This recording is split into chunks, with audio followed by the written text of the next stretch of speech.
বগুড়া জেলার শেরপুর উপজেলার সবুজ মাঠ ছেয়ে গেছে মনোমুগ্ধকর হলুদ সরিষা ফুলে। আপন মহিমায় মৌমাছি ও মধু আহরণ করছে পুরো ক্ষেত জুড়ে। উপজেলার কৃষকেরা এখন স্বপ্ন দেখছেন সরিষার বাম্পার ফলনের। কৃষি বিভাগ বলেছে, এবার ফুল ভালো ধরায় সরিষার ভালো ফলনে আশা করেছেন তারা। বিস্তারিত প্রতিনিধি সারোয়ার জাহানের পাঠানো তথ্য ও চিত্রে ডেস্ক রিপোর্ট।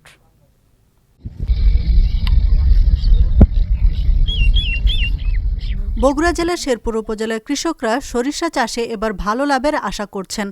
আবহাওয়া অনুকূলে থাকায় সরিষা গাছে এবার প্রচুর ফুল এসেছে, পাশাপাশি রোগবালাই নেই বললেই চলে। গত ৩ বছরের তুলনায় এবারে হাট বাজারগুলোতে সরিষার চাহিদা ও দাম বেশি। ভালো ফলন ও বাজারে ভালো দাম থাকায় এবার লাভবান হতে পারবেন বলে মনে করছেন কৃষকরা।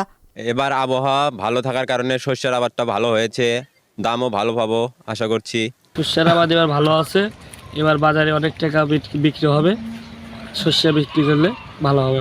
পয়সা থাকার কারণে শস্যের আবাদটা খুব ভালো হয়েছে। এটা যদি বাজারে দাম ভালো থাকে তাহলে অনেক টাকা উপার্জন করতে পারবো। উপজেলা কৃষি অফিস জানিয়েছে, এবার এই উপজেলায় ৩,৭০০ হেক্টর জমিতে সরিষা চাষের লক্ষ্যমাত্রা নির্ধারণ করা হয়েছে, আর উৎপাদনের লক্ষ্যমাত্রা নির্ধারণ করা হয়েছে ৫,৩৬৫ মেট্রিক টন।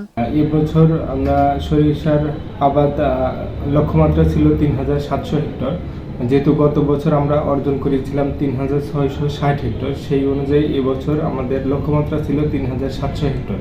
2,680 হেক্টর জমিতে সরিষার আবাদ হয়েছে। যতটুকুতে আবাদ হয়েছে বেশ ভালো, গাছের অবস্থা বেশ ভালো। বগুড়া জেলার শেরপুর উপজেলায় উৎপাদিত বিভিন্ন সবজির সুনাম রয়েছে দেশ জুড়ে। কৃষকরা ছুটছেন লাভজনক তেল সরিষার চাষের দিকে। কম খরচ, কম পরিশ্রম আর অল্প সময়ে সরিষা চাষ করা যায় বলে সম্প্রতি লাভজনক এই ফসলের আবাদ হচ্ছে বেশি।